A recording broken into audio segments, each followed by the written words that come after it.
byakabarigana itangazo hasohotse itangazo muganya yasohotse itangazo Kinshasa irarira nyuma tumaze kuvugana neza rwose na Rugabo shyira hariya ku buryo Rwabuneza niwe wandika mu gifaransa cya kiganiro cye ikinyamakuru cye kabisa line bajya abantu bajya banagisura ariko ndareba se buriya somera kuri ntuza nayiguhe kuri chat inyoherereza muyimuhe kuri chat niyo mpamvu nakubwiraga imyaka ashigaje se buriya ni 70 hari undi urebayo ninde utarebayo iyo nicaye ngo haramba ndebayo maze nahariya ndahareba ariko hano ndareba keretse nuko hari ahandi bugere nka saa reka ngoye kuri ntuze iyi myaka twavuze isigaye iramanutse ibaye 20 reka ndashaka inyunganirangingo sha inyunganirangingo ntabwo ari insimburangingo ngo hakurya y'Akanyaru yego reka mesoma mu gihe itaracu gusoma ibiboneka. Les forces armées de la République démocratique du Congo condamnent les bombardements menés le 4 et le 5 juillet 2026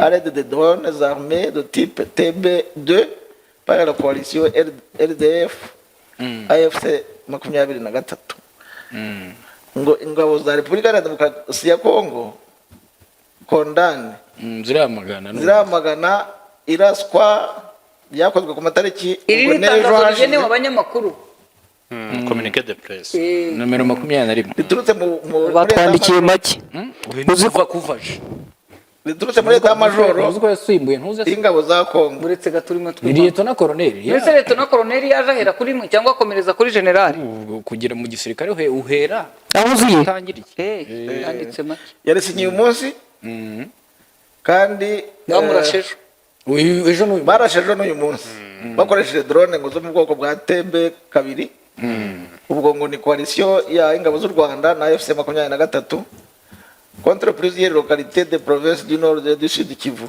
Ubwo ni ngo ni mu duce twinshi ko muri nord ko mu majyaruguru no majyepfo ya Kivu y'amajyaruguru cyangwa ni y'amajyepfo. Ces attaques numva nahamagara Colonel ngo ambwire iyi ndege arayifite. Ces attaques ont visé des zones habitées et causé des pertes en vies humaines ainsi que des portants dégâts matériels parmi les populations civiles. No kuvuga ngo ibyo bitero byagabwe muri zone zirimo abaturage mu duce dutuwe kandi bihitana abantu benshi ndetse n'ibikoresho mu baturage b'abasivili. Abaraka ahitwa Baraka dans la province du Sud Kivu mu ntara ya Kivu y'amajyepfo une nouvelle frappe meurtrière. Iri tangazo ririmo la confirma ko bageze itangazo rikonfirma ibyo nuzavuga bakoresha drone za TBD ni Bayraktar ni zimwe za Turkiya urumva ni bimwe nabazagaruga baseti murakomeza Baraka rugaba y'intambara ariko biziko yeso rumva ari ukwemerera komeza twakomeje wari bonye ndabona ryangize nari muhayego les forces armées de la République démocratique du Congo dénoncent également les arrestations arbitraires des jeunes civils dans les zones sous occupation de la coalition RDF AFC 23 sous prétexte de prétendus liens avec les FDLR. Ngo nanone baramagana itabwa muri yombi ry'abasore ubwo n'urubyiruko des jeunes b'abasivili muri zone nyine zikontororwa cyangwa zigenzurwa na bo barakoresha RDF zone zigaruriwe ubwo n'ingabo z'u Rwanda na F23 bifatanyije ngo bitwaje ko ngo baba bafitanye isano na FDLR.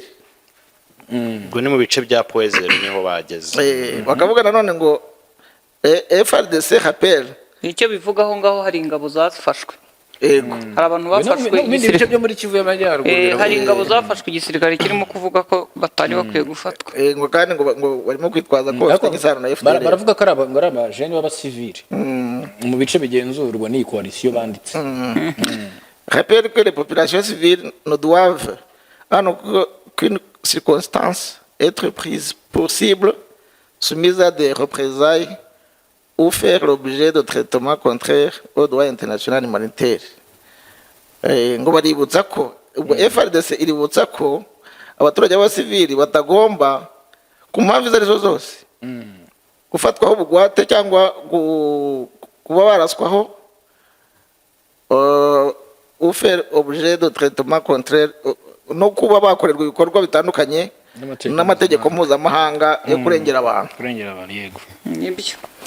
Les forces armées de la République démocratique du Congo saluent le courage, la résilience et le patriotisme des populations des provinces du Nord et du Sud Kivu qui continuent à faire face à des conséquences de guerre d'agression imposées à la République démocratique du Congo. Ubwo ngo FARDC barashima cyane ubutwari ubudaheranwa no gukunda igihugu by'abaturage bo mu majyaruguru n'amajyepfo ya Kivu bakomeje guhura n'ingaruka z'intambara yashowemo Kongo, Repubulika Demokarasi ya Kongo yashowemo z'ubushotoranyi bashowemo. Yego.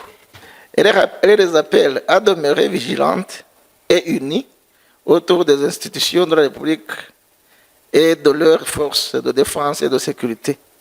Bakabasaba gukomeza kuba umwe no kuba maso no gukomeza ubufatanye n'inzego za Repubulika n'ingabo n'abandi bashinzwe umutekano. Les forces armées de la République démocratique du Congo réaffirment leur engagement indéfectible à défendre la souveraineté nationale, l'intégrité territoriale et la sécurité des populations. FARDC ikomeje kugaragaza ko izaharanira ubusugire bw'igihugu, ibyo nibyo. intégrité territoriale ni kimwe, souveraineté nationale, intégrité territoriale ni kimwe mu Kinyarwanda, n'umutekano w'abaturage. Nibyo. Et elles poursuivent leurs opérations conformément à leur mission constitutionnelle de défense du territoire national et de protection des citoyens et résolument engagés dans la défense de la patrie, de la souveraineté nationale et de l'intégrité territoriale. Ni ukuvuga ngo FARDC ikomeje nanone kwemeza ko izakora ibishoboka byose ngo irengere ubusugire bw'igihugu n'umutekano w'abaturage. Yego. Bazakomeza kandi ibikorwa ama-operation bakurikije icyo itegeko nshinga ribasaba byo kurinda igihugu, ubusugire bwacyo, ubutaka bwose n'abaturage. Et de mere engagement engagé dans la défense de la patrie no kurinda igihugu. Paragraphe ya nyuma isoza baragira bati: avec honneur, loyauté et courage, les FARDC poursuivront leur mission jusqu'à son accomplissement complet, y compris jusqu'au sacrifice suprême. Ni bya bindi basubiyemo ko bazakora ibishoboka byose gukomeza kurinda ubusugire bw'igihugu kugera naho batanga ubuzima bwabo. Sacrifice supreme no kugera aho watanga ubuzima bwawe. Yego. Ngiryo itangazo rimaze gusohoka mu kanya. Ndumva bifitanye isano nuko twatangiye ikiganiro. Barisohoye rwose nyuma y'iminota mike rya mike. Poezeri ngiri. Aha, ni ugufatwa kwa Poezero bakaba bavuyemo byagomba kugira uko nyine bavuga simbizi, ariko mu minsi mike niba Poezero yamanutse ikaba yerekeze epfo za Baraka, byanga bikunda abaturage ba Baraka baraza kubona ingabo zirimo FDLR, Wazalendo, P5, ingabo z'abarundi n'abandi nibimara kwiroha hafi y'umujyi wabo. Cyambere babura n'umutekano kuko bwinshi bw'ingabo mu basivili ubwabyo biteza umutekano muke, noneho zitari no mu bigo zirimo kuza zihunga. Kandi iyo bahunga bimwe muri byo bari bafite barabisiga. Byanga bikunda bagera mu mujyi hari ibyo bakeneye, ibindi byinshi bitandukanye, nko mu bice bya Uvira n'ahandi bahunga basigaga ibyo kurya. Kuvuga ngo aho bageze hambere abantu babimenye mu gushaka ibyo kurya n'ibindi byinshi, bigatuma wenda ibiciro bitumbagira kubera ko ababikeneye babaye benshi. Yego. Gusa muri rwakundi ko kwihagararaho ntago bigeze bavuga ko barashweho, nibigeze banavuga ko bahuze kubera bari mu gahenge. Bari mu gahenge barashinja uwo bahanganye. Nabo iyo batera ntibavuga. Niyo mpamvu. Yego, ndabashimiye mu kanya ari umukobwa hari inyuma muri mu gikoni kugira ngo ageze ku bakurikirana rwa Gasabo TV amakuru mu Kinyarwanda. Igicaniro reka dusoreze hano gusa ntikizimye. Oya. abafite akanya bakomeze bote. bakomeze bote. Understand, ndagushimiye. urakoze cyane Shadadi. Yego, Desire ndagushimiye. murakoze cyane. Na Scovia ndagushimiye nawe. Amazi nka mu burasirazuba. Yego, ubwo rero reka nshimire na Janvier na Theo na Josue. Ubundi gahunda zitandukanye za Morwa Gasabo TV zirakomeza. Njye nitwa Shadadi Habimana, naha mu gitondo.